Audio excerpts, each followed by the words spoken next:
दोस्तों, रोज़ की तरह अनुलेखन ब्लॉग में सबका हार्दिक स्वागत है। सबके मंगल और की कामना के साथ रामचरितमानस के बालकांड के प्रसंग में दोस्तों, राजा दशरथ को जब 4 पुत्रों की प्राप्ति के पश्चात 4 वधुओं की प्राप्ति हुई और दूल्हा और दुल्हन के रूप में राम और लक्ष्मण सबसे बड़े होने के परिणाम स्वरूप सभी सुंदरी दुल्हनें और सुंदर दुल्हों के साथ एक ही मंडप में ऐसी शोभा को देख करके राजा के हृदय में चारों अवस्थाएं यानी जागृत, स्वप्न, सुषुप्ति और तुरी अपने चारों यानी स्वामियों में जिस प्रकार से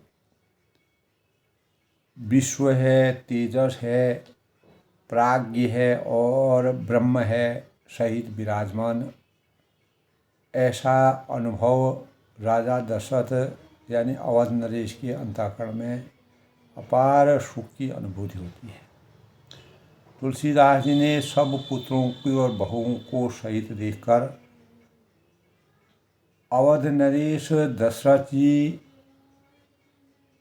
ऐसे आनंदित हो हुए कि मानो वे राजाओं के शिरोमणि यानी जो क्रियाएं हैं, यज्ञ क्रिया, श्रद्धा क्रिया, योग क्रिया और ज्ञान क्रिया, तो सहित चारों जो 4 प्रकार के जो फल होते हैं पुरुषार्थ की प्राप्ति के, धर्म, अर्थ, काम, मोक्ष पा गए हैं, ऐसा अनुभव हो रहा है। इस प्रकार की आसक्ति परिणाम स्वरूप तुलसीदास जी ने दोस्तों राजा दशरथ को अपने चारों पुत्रों के यश, मान, कीर्ति और रूप, रंग, गुण, शील, तो इस प्रकार की पराकाष्ठा को देखा तो अपने चारों पुत्र राम, लक्ष्मण, भरत और शत्रुघ्न को अपने हृदय में लगा करके बहुत ही प्रिय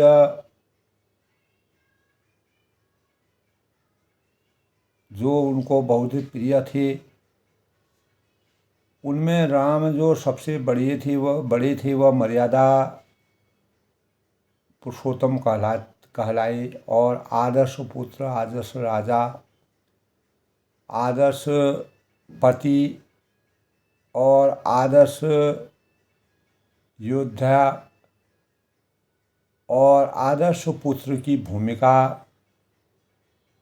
के स्वरूप में विराजमान हुए। उनको आज भी हमारे आध्यात्म में मर्यादा पुरुषोत्तम यानी सर्वोच्च पुरुष की मान्यता मानी गई है।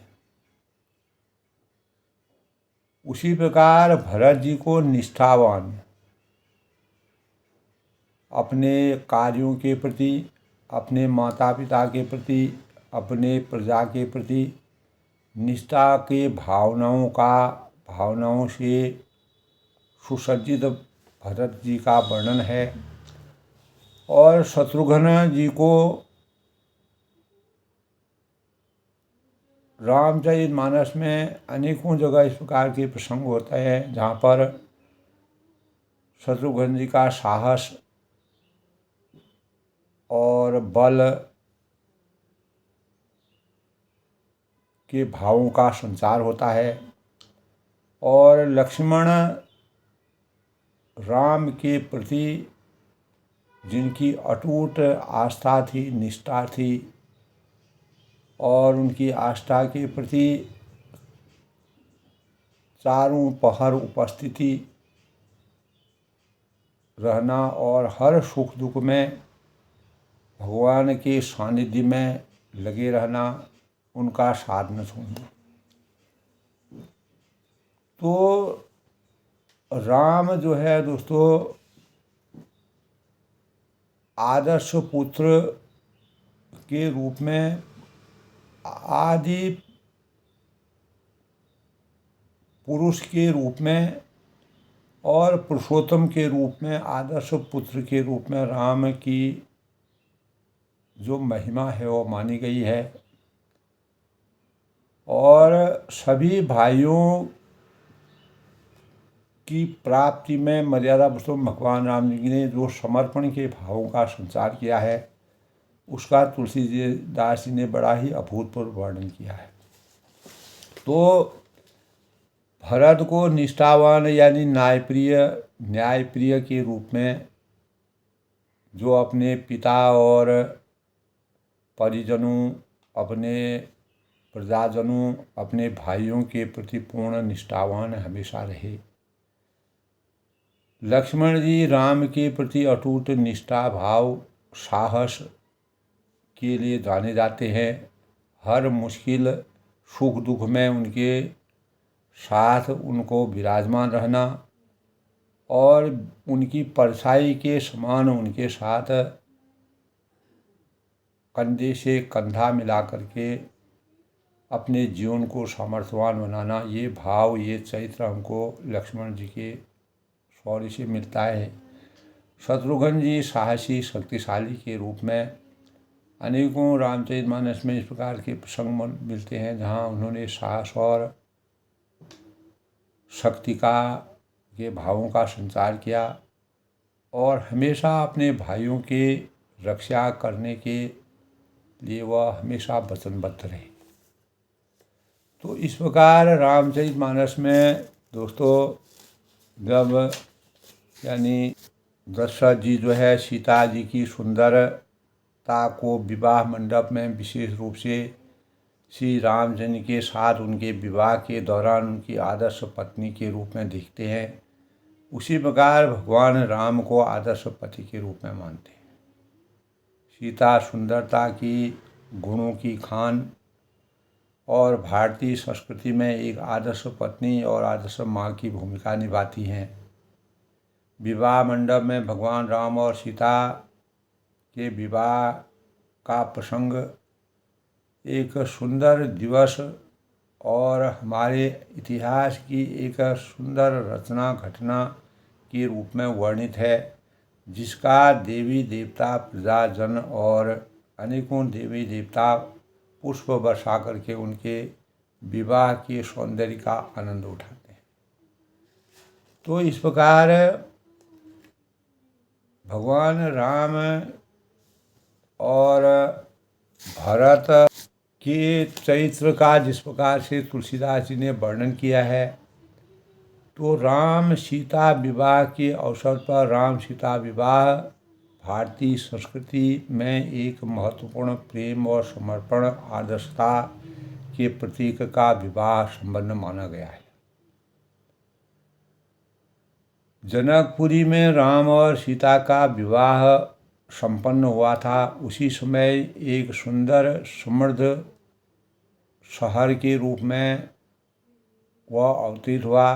रामचरितमानस में सीता राम के विवाह का वर्णन, जो सुंदर गुणों का वर्णन जाना जाता है, सीता जी का सुंदरता का वर्णन तुलसीदास जी ने अपनी बुद्धि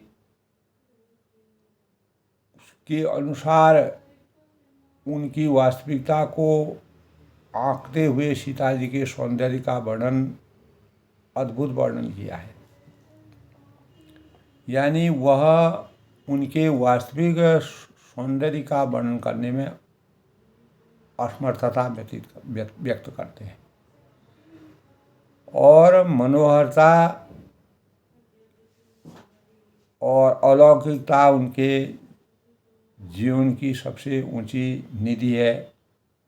मंडप पर अनेकों प्रकार के सोने, चांदी, हीरा और अनेक मणियों, रेशम की डोरी और अनेक प्रकार के इस प्रकार से यानी रत्न जड़ित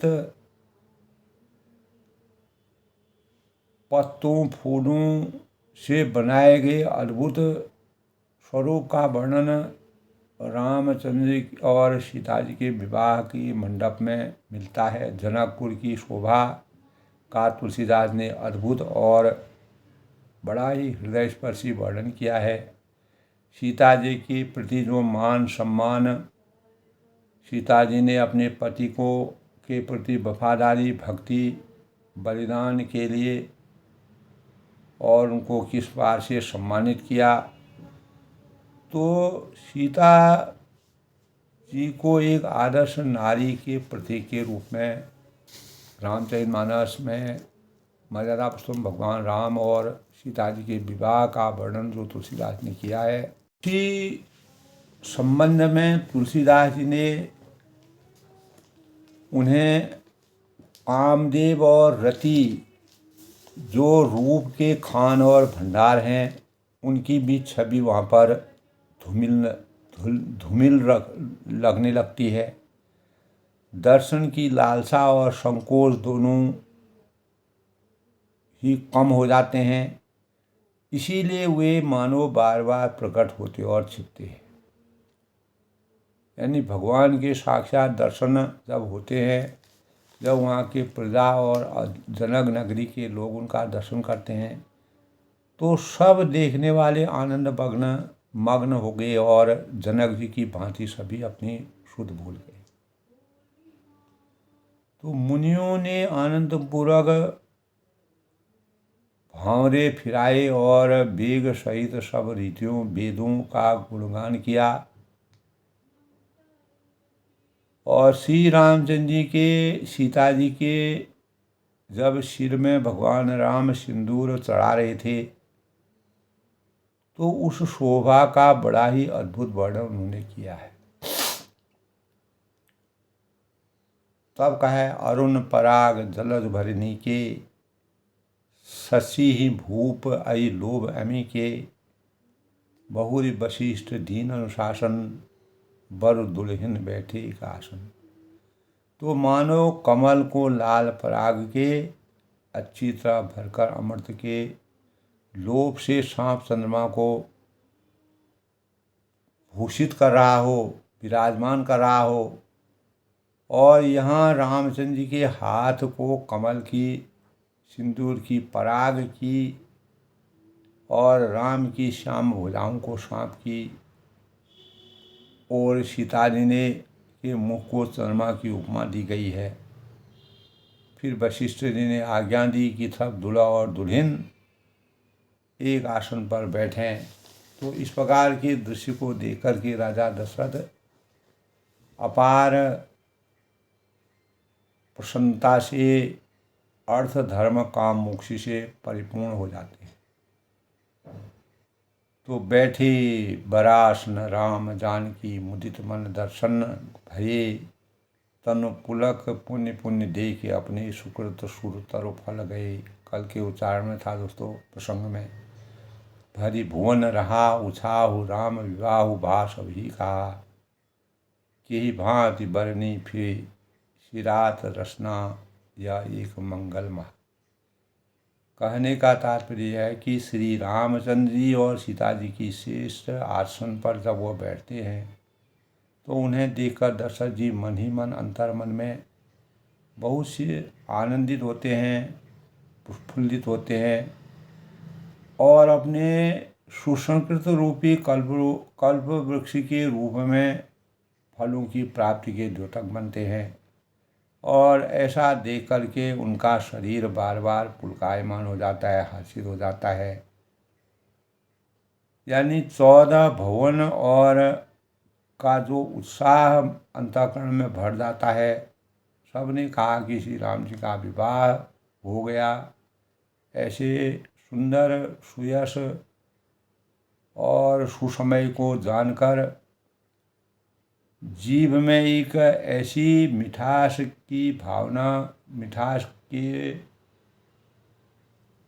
मधुरता का आनंद उमड़ता है कि पूरा जीवन मंगलमय हो जाता है। तो फिर भला वह वर्णन करके किस प्रकार समाप्त किया जा सकता है। तुलसीदास जी कहते हैं कि वह वर्णन जितना भी हम मुख हैं उतने मुखों से उसका वर्णन भी, अनेकों मुखों से भी उनका हम वर्णन करने में समर्थवान नहीं करते।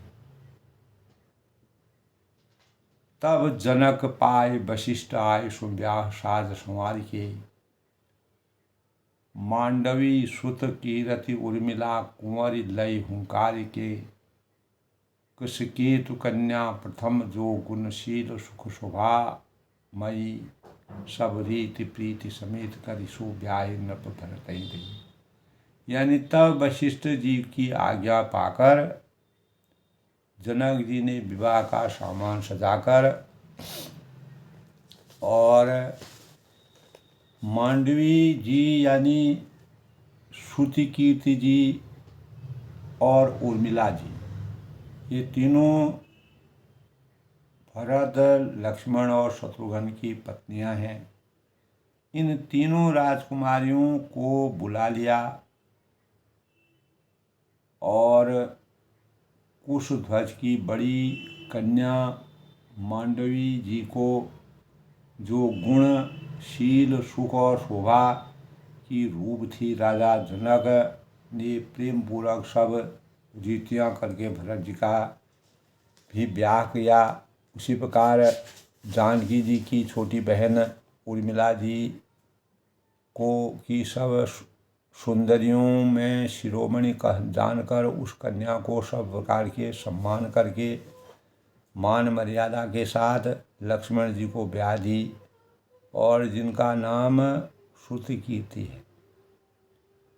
तो और जो सुंदर नेत्रों वाली, सुंदर मुख वाली, सब गुणों की खान और रूप तथा शील है, तो उनको राजा ने शत्रुघ्न को ब्याह दिया। तो दुल्हा और दुल्हनें आपस में परस्पर अपने अपने अनुरूप जोड़ी को देखकर संकोच करते हुए हृदय में हर्षित होते हैं। सब लोग प्रसन्न होकर उनकी सुंदरता की सराहना करते हैं और देवगण फूल बरसा रहे हैं।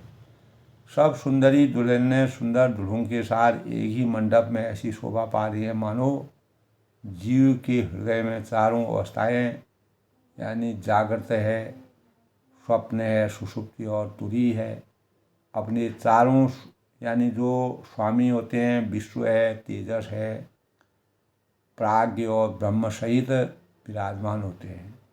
तो सब पुत्रों और बहुओं को एक साथ देखकर अवधेश नरेश दशरथ जी, राजा दशरथ जी ऐसे आनंदित हुए मानो वे राजाओं के शिरोमणि यानी क्रियाओं, अनेक प्रकार के राजाओं के शिरोमणि होते हैं। वह यज्ञ क्रिया, श्रद्धा क्रिया और योग क्रिया और ज्ञान क्रिया से संपन्न होते हैं। चारों फल अर्थ धर्म काम मोक्ष की प्राप्ति कर। तो इस प्रकार का वर्णन तुलसीदास जी ने दोस्तों कल के प्रसंग में बड़े ही मार्मिक और हृदय स्पर्शी स्वरूप में चारों पुत्रों और चारों वधुओं के स्वरूप का वर्णन किया है। रामचरितमानस में यह वर्णन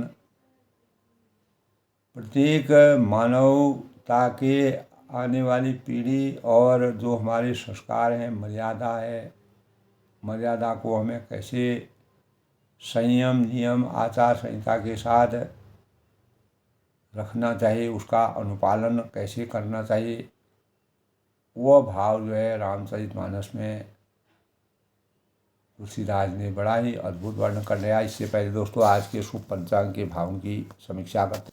तो आज का पंचांग दोस्तों आज यानी चैत्र माह के शुक्ल पक्ष की यानी पंचमी तिथि और 2 अप्रैल 2025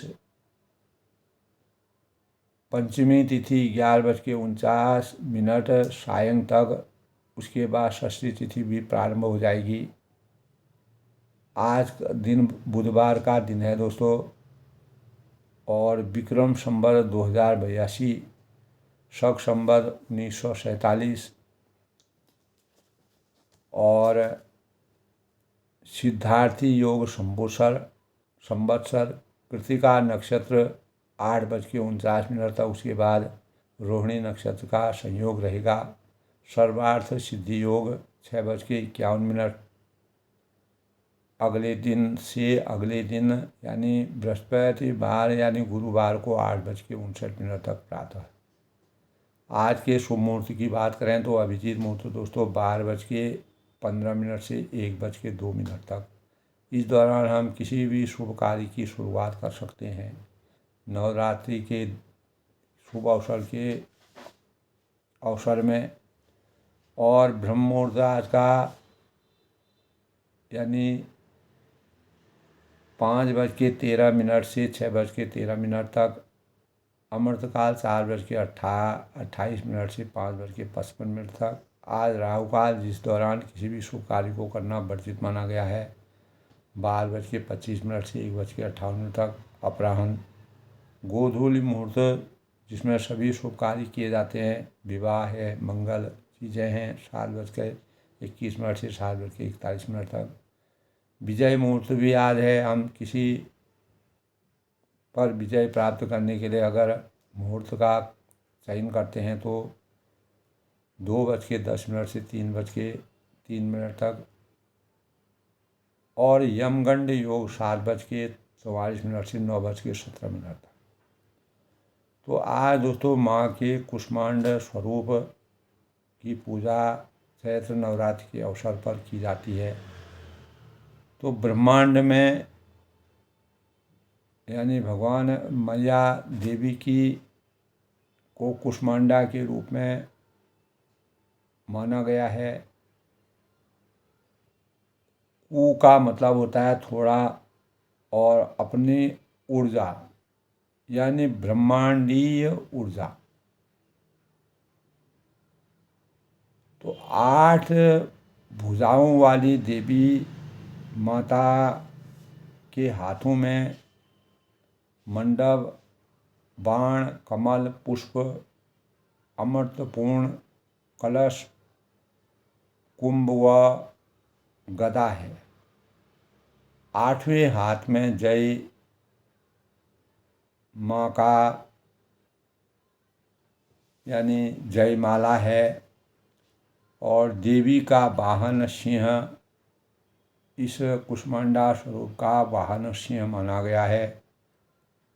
और सूर्य मंडल के भीतर लोक में शरीर का क्रांति और सूर्य की भांति देवी अपने स्वरूप में विराजमान रहती है। और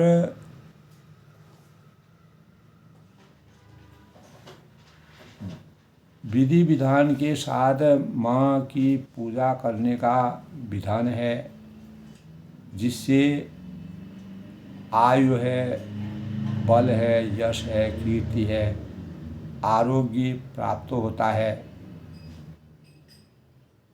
और पवित्र मन से देवी की अर्चना करने से अनेकों शुभ फलों की प्राप्ति होती है। माँ देवी को कुम्हड़े की बलि दी जाती है और पीले फूल, चमेली और का तेल चढ़ाना शुभ माना गया है। लाल फूल जो है माँ देवी को मालपुआ का भोग लगाना चाहिए और मनोवांछित फलों की प्राप्ति होती है। बंदे वांछित कामारवी चंद्रा ऋषि सिंह रूड़ा कुष्मांडा यशस्विनी नमः। इस प्रकार माँ की पूजा और माँ का बीज मंत्र है दोस्तों, कुष्मांडा ऐं ह्रीं देवी नमः। ऐं ह्रीं देवी नमः। प्रार्थना सुरा संपूर्ण कलशं साधिरा लुप्तवीवं च, और तथा सायं पद्मनाभ्याम कुष्मांडा शुभ वास्तु में। इस प्रकार माँ की आराधना की जाती है। बुधवार का दिन है। बुधवार की प्रकृति चर मानी गई है, यानी सौम्य मानी गई है, क्योंकि उसके अनुसार यह भगवान गणेश जी और लाल किताब के अनुसार दुर्गा माता का दिन, और अनेक प्रकार से मानसिक सुख के लिए, मानसिक विकारों को दूर करने के लिए भगवान गणेश जी का पूजन गणानान्ता गणपतिनः विधिनान्ता विधिवैनः गजाननं भूतगणासेवितं कपितजम्बूफलचारुभक्षणं उमासुतं शोकविनाशकारकं नमामि विघ्नेश्वर पादपंकजं। तो बुद्धि प्राप्ति का दिन यह माना गया है। बुधवार को जातक जो जन्म लेते हैं वह एनर्जेटिक होते हैं, मधुर वाणी वाले होते हैं, और विद्या बुद्धि विवेक से परिपूरित होते हैं। बुध सप्ताह का दोस्तों तीसरा दिन माना गया है, और यह दिन भगवान गणेश और बुध ग्रह को समर्पित है। हिंदू धर्म में पूजा उपासना के पूर्व गणेश जी की पूजा सबसे पहले की जाती है। भगवान गणेश ने अपने माता पिता की परिक्रमा और पूरे ब्रह्मांड की परिक्रमा करके अपने माता पिता का आशीर्वाद प्राप्त किया था। तभी से भगवान गणेश जी को प्रथम पूज्य के रूप में माना जाता है, और तभी कहा है वक्रतुंडं महाकाय सूर्यकोटि संप्रभु निर्विघ्नं कुरु मे देव सर्वकार्येषु सर्वदा। ओम गणपति नमः का पाठ करना चाहिए, और गण यानी गणपति देव का पाठ करना चाहिए। बुद्धि और धैर्य के साथ अनेक बाधाओं से हमें मुक्ति मिलती है। ज्ञान की वृद्धि होती है, क्योंकि जीवन में जब हम भगवान गणेश जी का पूजन करते हैं तो हमारे सुखों की प्राप्ति होती है, कष्टों का नाश होता है। गणेश जी बुद्धि की पूजा करने से जीवन में अनेक चुनौतियों के सामना करने की सामर्थ्य प्राप्त होती है। गणेश जी को की शिक्षाएं यही हैं कि अंधकार से ज्ञान की प्राप्ति होना। माता लक्ष्मी ने दत्तक पुत्र के रूप में गणेश जी का पूजन किया था, इसलिए गणेश और लक्ष्मी का पूजन एक साथ किया जाता है, जिससे किसी भी साधक को धन की कमी नहीं होती है। और गणेश और लक्ष्मी का पूजन एक साथ करने का तभी से हमारे साहित्य में मान सम्मान बताया गया है। गणेश हिंदू हाथी देवता के रूप में उनका सुरक्षा और किसी भी कार्य से बाधाओं को हटाने का प्रतीक माना गया है। हमारे शास्त्रों का विधान है कि कलयुग में गणेश जी का अवतार हुआ, और इसका नाम धूमकेतु नाम से माना जाएगा, जो इस संसार में फैली बुराइयों को दूर करके और लोगों को सद्बुद्धि सद्ज्ञान और का प्रचार प्रसार करेंगे। भगवान अपने इस अवतार को प्रकट करेंगे, ऐसे हमारे शास्त्रों में बताया गया है। गजाननामि विघ्ने वक्रतुंडाय धीमहि तन्नो देवी प्रचोदयात्। गजाननं भूतगणासेवितं कपितजम्बूफलचारुभक्षणं उमासुतं शोकविनाशकारकं नमामि विघ्नेश्वर पादपंकजं।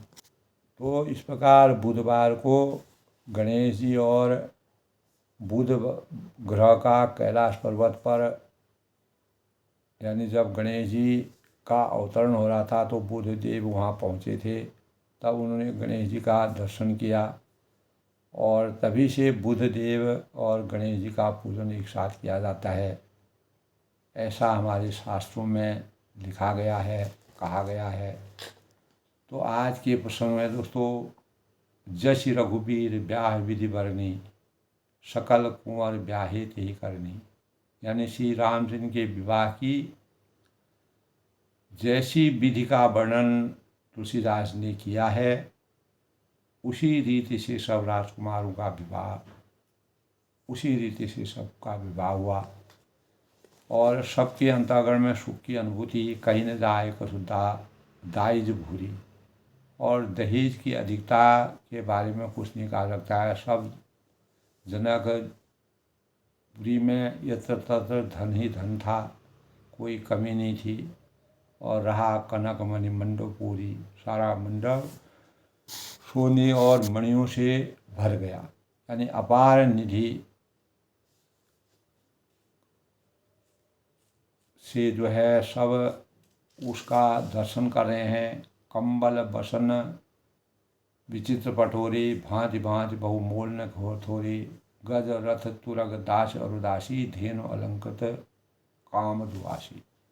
यानी तब जो है बहुत से कंबल वस्त्र और भांति भांति के विचित्र रेशमी कपड़े जो थोड़ी कीमत के न थे और अर्थात बहुमूल्य थे, हाथी रथ घोड़े दास दासियाँ और गहनों से सजी हुई कामधेनु के समान जो गायें थी, यानी कामधेनु गायें जो हर समय जो चाहो मनोवांछित फल की तरह सभी इच्छाओं की पूर्ति की द्योतक होती है। वस्तु अनेक करिय के मिलेखा, कहीं न जाए जानिए जिन देखा। तो अनेकों वस्तुएं हैं जिनकी गिनती कैसे की जाए, उनका वर्णन नहीं किया जा सकता है। तुलसीदास ने कहा है, लोकपाल और लोक सियाने। और उन्हें देखकर लोकपाल भी सिहा गए। अवधराज दशरथ जी ने सुख मानकर प्रसन्न चित्त से सब कुछ ग्रहण किया। तो दीन जात कहीं जो जहीं भावा, उबरा सो जन वासहीं आवा, तब कर जोर जनक मधुबानी, बोले सब बरात सनमानी। उन्होंने सब दहेज का सामान जो याचकों को जो जिसे अच्छा लगा उनको दे दिया और जिसके परिणामस्वरूप जो बच रहा था वह जनक जी यानी जनवासी में चला गया, जहाँ सभी लोग ठहरे या रुके हुए थे। तो तब जनक जी के ने हाथ जोड़कर तब कर जोर जनक मधुबानी, सारी बारात का सम्मान करते हुए कोमल वाणी से कहने लगे, सन्मानी सकल बरात आदर दान विनय बड़ाई की, प्रमोदित महामुनि वृंद बंदी पूज प्रेम लड़ाई की, सिरुनाई देव मनाई सब सन कहत सब संपुट किए, सुर साधु चाहत भाव सिंधु की तोष बल अंजलि दिए। यानी आदर दान विनय और बड़ाई के द्वारा सारी बारात का सम्मान कर राजा जनक ने महान आनंद के साथ प्रेम पूर्वक लड़ाकर लाड़ करके मुनियों के समूह को पूजा एवं वंदना की, मुनियों के समूह की पूजा और वंदना की और सिर नवाकर हाथ जोड़कर देवताओं को मनाकर राजा हाथ जोड़कर सबसे कहने लगे कि देवता और साधु जो भाव ही चाहते हैं वे प्रेम से ही प्रसन्न हो जाते हैं, भाव के भूखे हैं। उन प्रेम काम स्वानुभावों को कोई कुछ देकर कैसे संतुष्ट कर सकता है। सुर साध चाहत भाव सिंधु की तोप जल अंजलि दिए। क्या एक अंजलि जल देने से कहीं समुद्र संतुष्ट हो सकता है? अर्थात नहीं हो सकता है। इसलिए समर्थ को नहीं दोष गोसाई। समर्थवान व्यक्ति जो होते हैं उनको किसी चीज़ की लालसा नहीं होती है। तो कर जोरी जनक बहोरी बंधु समेत कौशल राय सुन। तब फिर जनक जी ने भाई सहित हाथ जोड़कर कौशलाधि दशरथ जी से स्नेहशील और सुंदर प्रेम शान कर मनोहर वचन उन्हें कहा। बोले मनोहर वचन शान स्नेहशील सुभाय सुन। संबंध राजन रावरे हम बड़े अब सब विधि पाए। यानी आपके साथ संबंध जब राजा दशरथ और जनक जी के आपस में संबंध जुड़ गए, मित्रता हो गई और मित्रता का आशीर्वचन प्राप्त कर लिया, तब आपके साथ संबंध हो जाने से अब हम सब प्रकार से, जनक जी कहते हैं कि अब हम सब प्रकार से यानी बड़े हो गए हैं, धन्य हो गए हैं। और इस राज पाठ सहित हम दोनों को आप बिना दाम के लिए ही सेवक की को समझिएगा।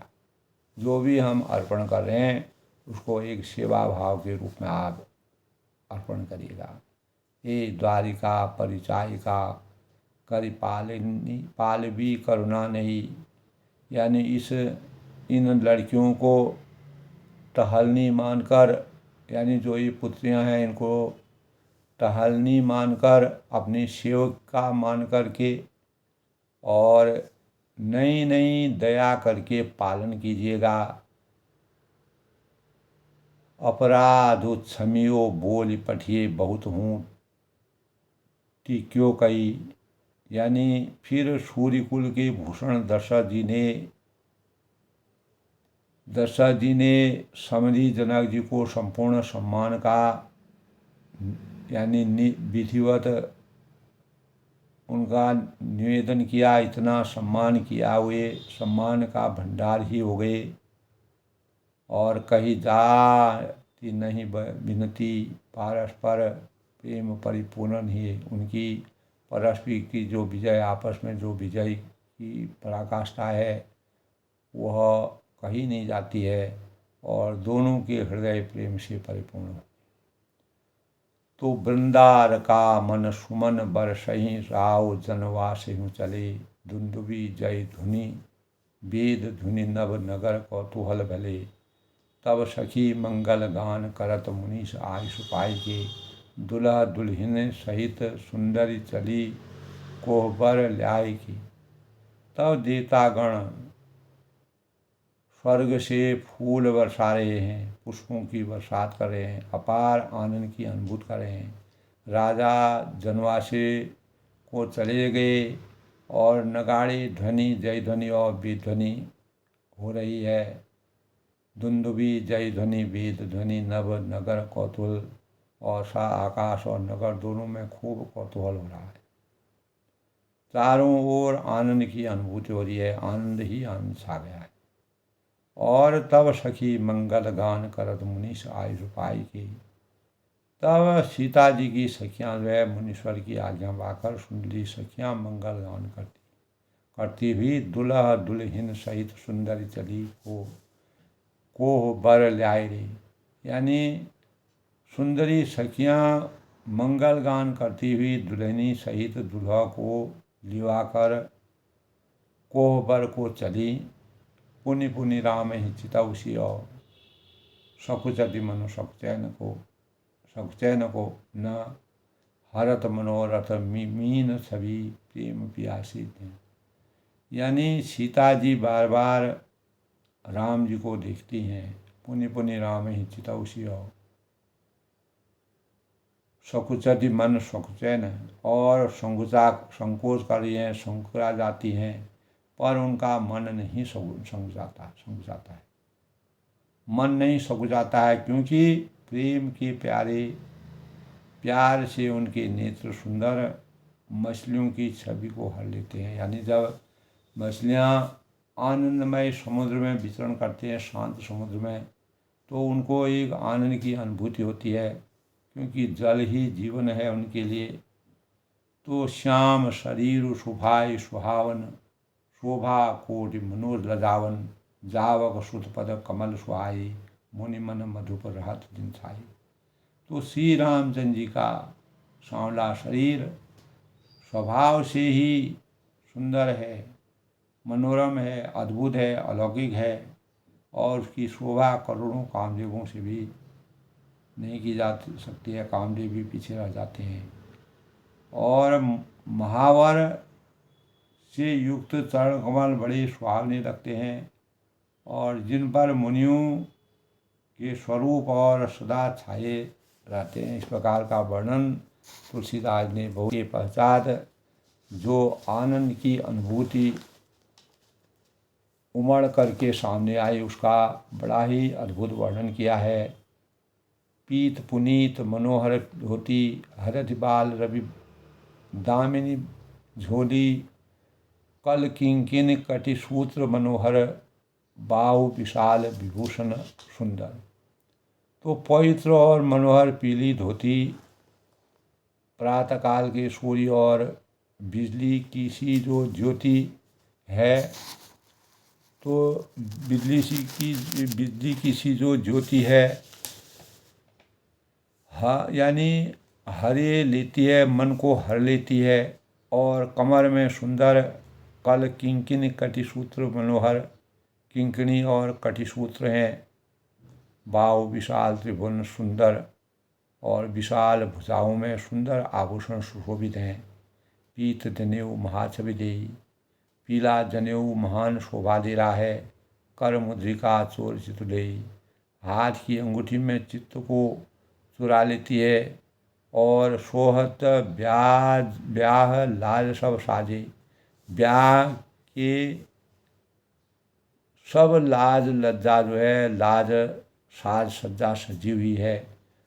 अपार शोभा की अनुभूति हो रही है। और उर आयत उर भूषण राजे, चौड़ी छाती पर हृदय पर पहनने से सुंदर आभूषण सुशोभित हो रहे हैं। आनंद की अनुभूति है। पिहर अपरना काखा सोती दू आंचरही लगे मुनिमोती। पीला यानी दुपट्टा और कांखा सोती जनेऊ की तरह शोभित हो रही है, जिनके दोनों छेरों पर मणियाँ और मोती लगी हुई है। दूह आंचरें लगी मणि मोती, नयन कमल कल कुंडल काला। कमल के समान सुंदर वेश है और बदन सकल सौंदर्य निधाना। और कानों में सुंदर कुंडल है और मुख तो सारी सुंदरता का खजाना ही है। तो सुंदर भुगटी मनोहर नासा, भाल तिलक रुचिरता निवासा। सुंदर भौहें हैं, मनोहर नासिका है, ललाट पर तिलक तो सुंदरता का घर ही है। और जिसमें सोहत को मोर मनोरथ माथे, जिसमें यानी मंगलमयी मोती और मणि गुथे हुए हैं। ऐसा मनोहर और माथे पर सो रहा है। माथे महामुनि मोर मंडुत अंग सब चित बारही। पुर नारी सूर्य सुंदरी बरही बिलोक सब तीन तो रही। मणि बसन भूषण बारी आरती करें मंगल गावही। सुर सुमन बरसही सुत मागध बंदी सुधर सुनायो। यानी बहुमूल्य मणियाँ गुथी हुई हैं, सभी अंग चित्त को चुराने वाली हैं। सब नगर की स्त्रियां और देव सुंदरियाँ दूल्हा को देखकर तिनका तोड़ रही हैं। उनकी उनकी बलैया ले रही हैं और उनका आशीर्वाद प्राप्त कर रही है। और पाणी वस्त्र और आभूषण निसार करके आरती उतार रही है। भगवान का स्मरण कर रही है, मंगल गान कर रही हैं, आरती का उच्चारण कर रही हैं और मंगल गान कर रही हैं। तो देखना फूल वर्ष यानी जो देवता हैं स्वर्ग से अनेकों फूल बरसा रहे हैं और सूत मागध तथा फाट जो है वह सुया सुना रहे हैं। सुंदर यश का मंगल यश का गुणगान हो रहा है। तो इस प्रकार दोस्तों आज के रामचरितमानस में बालकांड के प्रसंग में भगवान राम के विवाह, राम और सीता राम लक्ष्मण भरत शत्रुघ्न और सभी यानी जो उनकी दुल्हनियाँ थी, उनकी शादी के पश्चात का जो वर्णन है, दृश्य है, उसका अद्भुत वर्णन तुलसीदास ने किया है। और आगे भी और वर्णन कैसे कैसे सुंदरियाँ शोभा दे रही हैं, और उस समय नगर की आकाश में यानी नगर का किस प्रकार का परिवेश है, हाथों में मणियों की जो शोभा, तो इस प्रकार जो है सुहागिनी स्त्रियां अपार सुख पाकर कुबेर और कुमारियों को कहकर कुल देवताओं के स्थान में लाई आती हैं और अत्यंत प्रेम से मंगल गीत गा कर लौकिक रीति करते हैं। इस प्रकार दोस्तों आज के रामचरितमानस के प्रसंग में तुलसीदास ने भगवान राम लक्ष्मण भरत शत्रुघ्न और उनकी पत्नियों के सौंदर्य की पराकाष्ठा से भगवान राम के आदर्श और भरत के भ्रातृत्व प्रेम और लक्ष्मण के भाई के प्रति अटूट विश्वास और शत्रुघ्न एक साहसी और सभी की रक्षा करने के मानकों के अनुसार तुलसीदास ने उस मर्यादित जीवन का, उस संस्कारी जीवन का वर्णन किया है जो रामचरितमानस के प्रसंग में एक प्रेरणा स्रोत के रूप में प्रत्येक मानव के चिंतन को जागृत करता है और अपार जो रहस्यमय शोभा है उसका वर्णन होता है। अपनी वाणी को विराम देते मैं सबके मंगल बख्श की कामना करता हूँ। सब सुखी रहें, खुश रहें और जय श्री राम।